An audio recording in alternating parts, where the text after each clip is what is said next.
G'day, big hello to anyone watching. In this video we're going to differentiate the function sine of x with respect to x. But before we can do that we need to show a couple of limits. The first limit we need to show is true is the limit as a tends to 0 of sine of a divided by a. We need to show that this is equal to 1, and we're going to do that using a complicated geometric drawing thingamajiggy. It's actually not that complicated. It looks complicated at first. So what we're going to do is we're going to draw a quarter of a circle, and our circle should have radius 1. So our circle should have radius 1. This is 1. And then we're going to draw a dotted line to make this into a right angle triangle. And of course we know that since this is a right angle triangle with radius 1, if this is angle A, then it must be the case that sorry, did I say radius 1? I meant hypotenuse 1. Since this is a right angle triangle with hypotenuse 1 and angle A, it must mean that the length of this dotted line here is equal to sine of A, because sine of A is equal to this length divided by the hypotenuse. So that length there is equal to sine of A. And now we're going to extend this triangle down to here. And so, well, we know that this distance along here is also equal to 1 because our circle has radius 1. So everything's still okay here. Okay, and now we're going to extend the triangle again in this direction this time. Extend the triangle up to here, and we're going to come vertically down and again meet this axis at a right angle.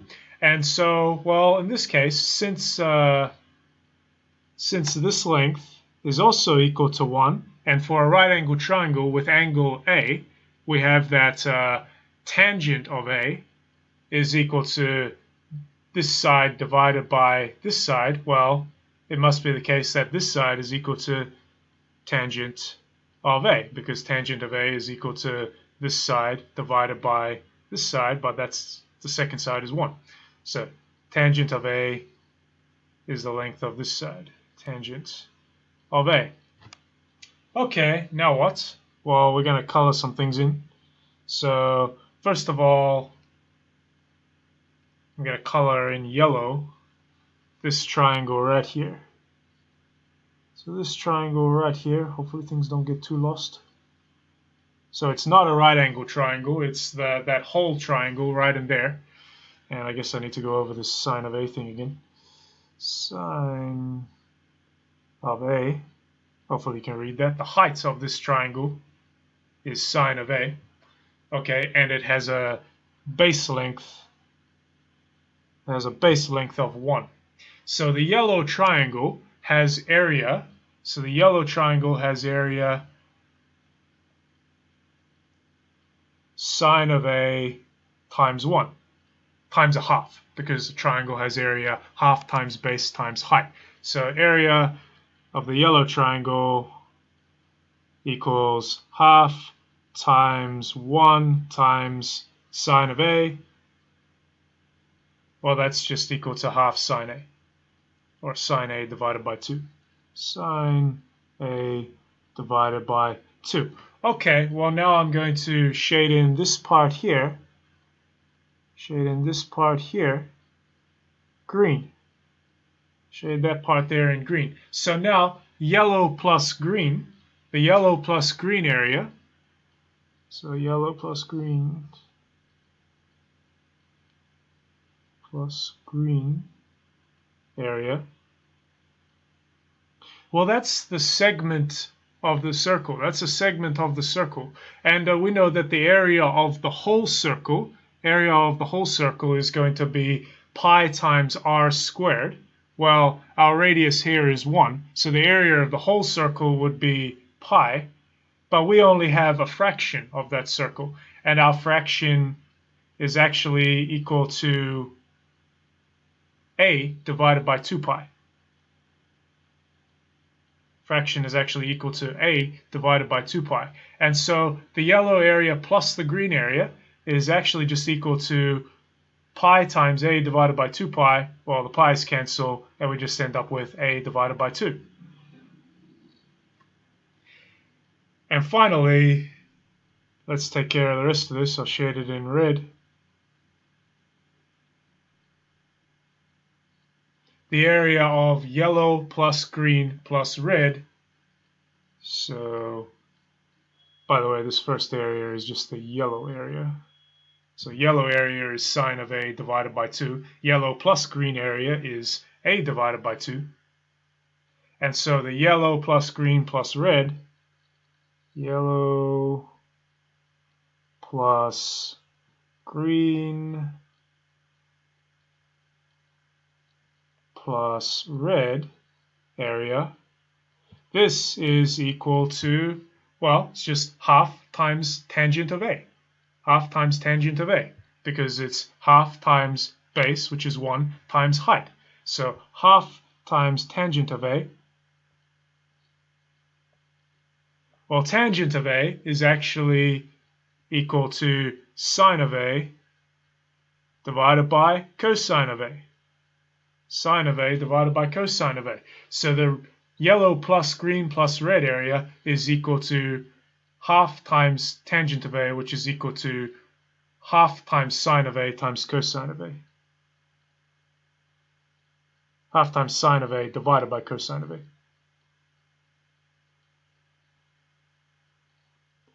Okay, and so now what we clearly have, because, well, let me go back to black for a second. This is just the yellow area. This is the yellow and the green area, and this is the yellow and the green and the red area. And while area is always positive, so we can't get smaller as we add more colors. So of course it must be the case that actually sine of a divided by 2 is less than a divided by 2, which is less than half times sine of a divided by cosine of a, because the yellow area is less than the yellow and the green area, which is less than the yellow and the green and the red area. So let's write that out on another board. So what we got is sine of a divided by 2 is less than a divided by 2, which is less than half times sine of a divided by cosine of a.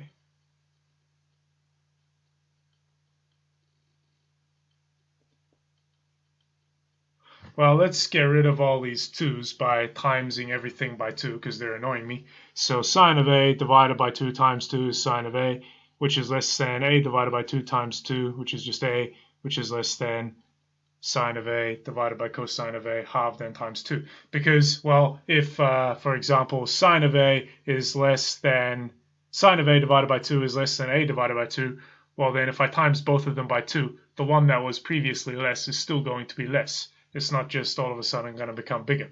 So here's where we're at. Sine of a is less than a, which is less than sine of a divided by cosine of a. Okay, here's what we're going to do now. So in this case, actually, a is positive based on the drawing I've drawn, and we're just going to suppose it's positive for now. If we divide by sine of a, for the same reason, the equalities are going to remain the same. The inequalities are going to remain the same. Because if you divide by a positive number, it's not going to change any inequality. It's not going to change whatever's less than anything else, as long as you divide everything by the same positive number, that is. So if I divide each of these sides by sine of a, I'm not going to have any problems. And that's exactly what we're going to do. So dividing the first side by sine of a, dividing the middle by sine of a, and dividing the last one by sine of a, what we get is, so this sine of a gets cancelled and this sine of a gets cancelled. And so what we're left with is that, well, everything is actually cancelled on this side, so we just have 1. 1 is less than a divided by sine of a, which is less than what's left over here. Everything got cancelled except for 1 divided by cosine of a.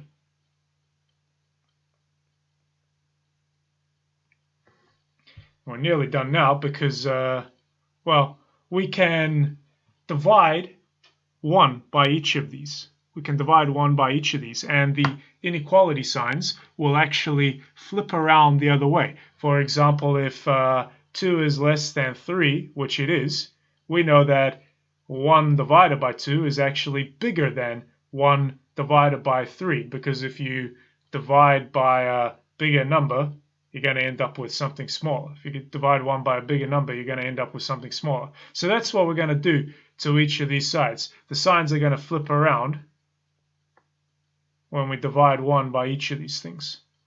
So, well, 1 divided by 1 is just 1.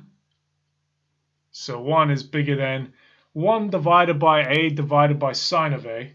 Well, how do we divide fractions again? So 1 divided by a divided by sine of a is the same as 1 over 1 divided by a divided by sine of a.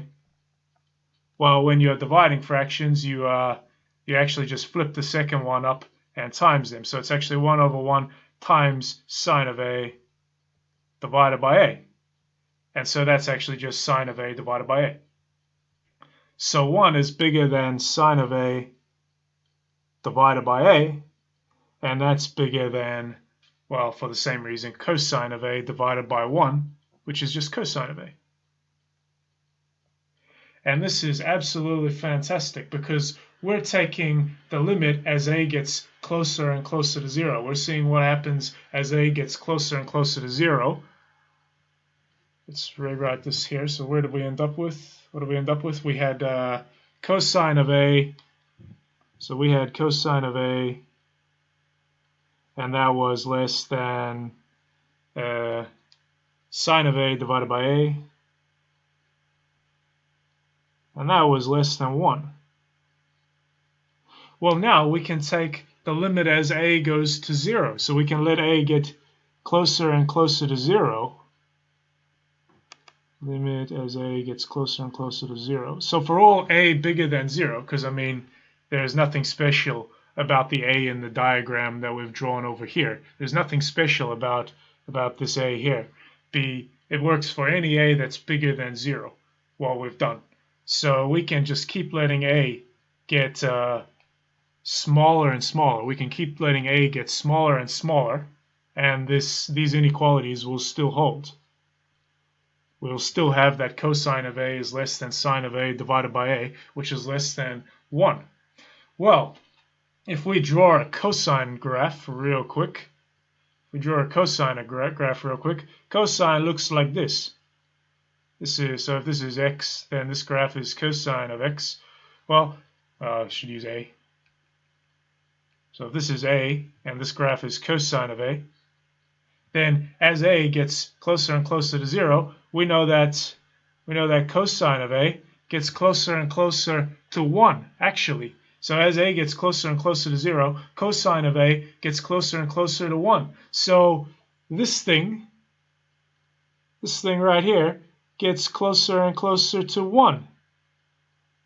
So kind of 1 is less than or equal to whatever this thing gets closer and closer towards, which is less than or equal to 1. I say less than or equal to here because even though for all a bigger than 0,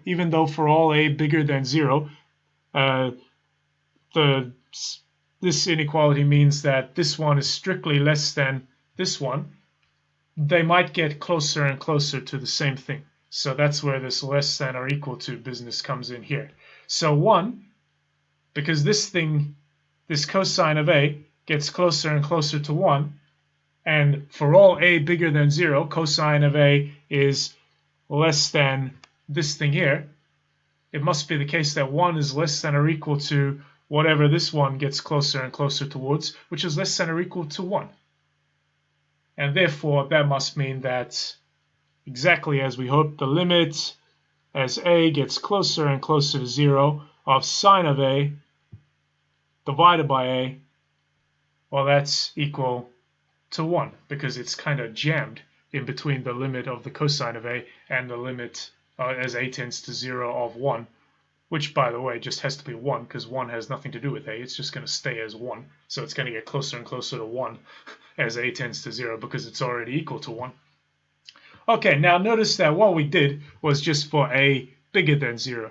I reckon it's a pretty good exercise to do exactly the same thing and make sure that as we get closer and closer to 0 from the negative side, that as we get closer and closer to 0 from the negative side, so that means as a is getting closer and closer to 0 in that direction, we still have the same limit. You can do pretty much the same thing. The only thing to watch out for is these inequality signs, which way around the crocodile mouth should go, basically. That's the only thing to watch out for there. Okay, so we have established that the limit as a tends to 0 of sine of a divided by a is indeed equal to 1. Now we need another limit. The next limit we need is the following. So we need the limits as x tends to 0. So the limit as x gets closer and closer to 0 of cosine of x minus 1 divided by x. That's the limit we need. We're going to show that it's actually equal to 0. And we're going to do so by using a little trick. Because it doesn't matter what x is, for any x that is not 0, we have that cosine of x minus 1 divided by x is actually equal to cosine of x minus 1 divided by x times cosine of x plus 1. I'm just going to change the width of these. We're going to change them both to 6.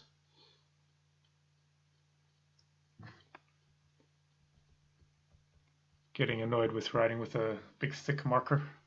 So limit as x gets closer and closer to 0 of cosine of x minus 1 divided by x. Well, cosine of x minus 1 divided by x is actually equal to cosine of x minus 1 divided by x times cosine of x plus 1 divided by cosine of x plus 1.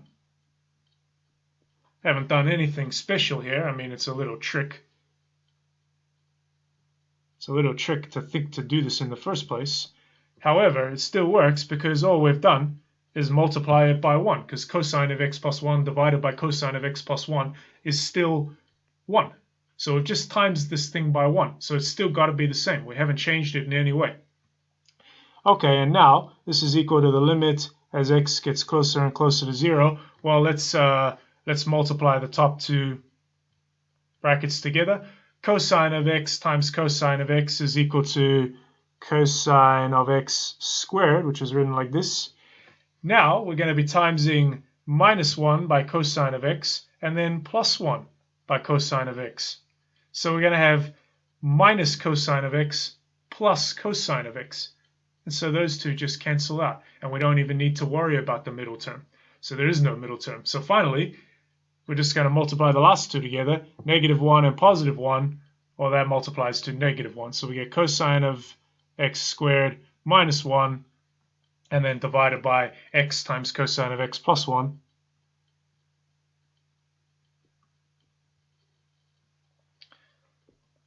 Which is equal to the limit as x tends to 0 of, well, cosine of x squared minus 1 by Pythagoras' theorem. This is actually equal to sine of x squared. So cosine of x squared minus 1 is equal to sine of x squared, because sine of x squared plus cosine of x squared equals 1. And if you want to see why that's true, let's go back to this triangle here. This length here, this green length at the bottom of the triangle, is actually cosine of x. Or cosine of a in this case. And the other length, the height of that right angle triangle, is sine of a. And we know that by Pythagoras, we know that, well, the hypotenuse squared, so 1 squared, is equal to the adjacent side squared plus the opposite side squared. So cosine of a squared plus sine of a squared. So that's what we're doing there. And therefore, cosine of x squared minus 1 must be equal to sine of x squared. Okay, so that's equal to sine of x squared, and we're still dividing by x times cosine of x plus 1. Okay, well now we can just split this fraction up even more, because sine of x squared is equal to sine of x times sine of x. So we can split this up into a product. This is the limit as x gets closer and closer to 0 of sine of x divided by x times sine of x divided by cosine of x plus 1.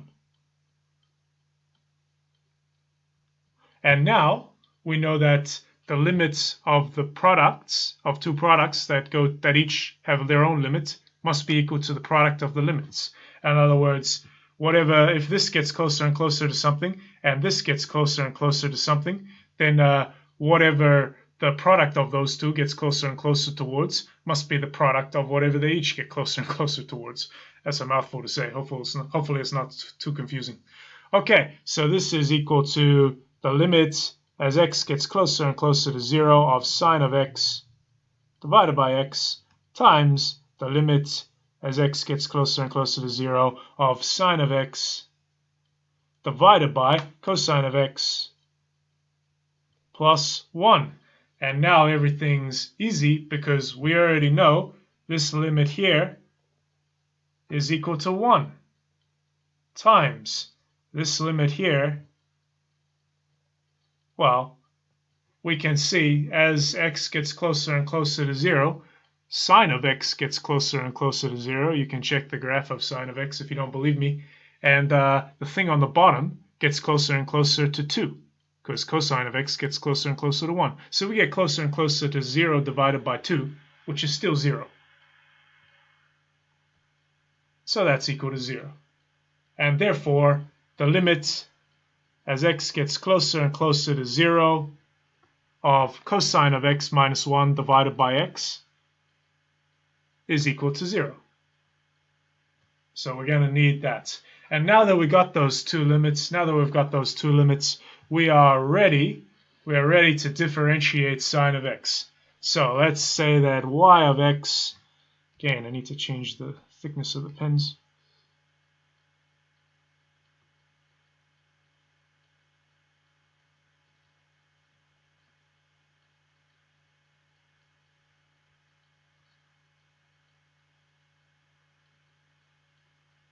Keeps resetting itself for some reason.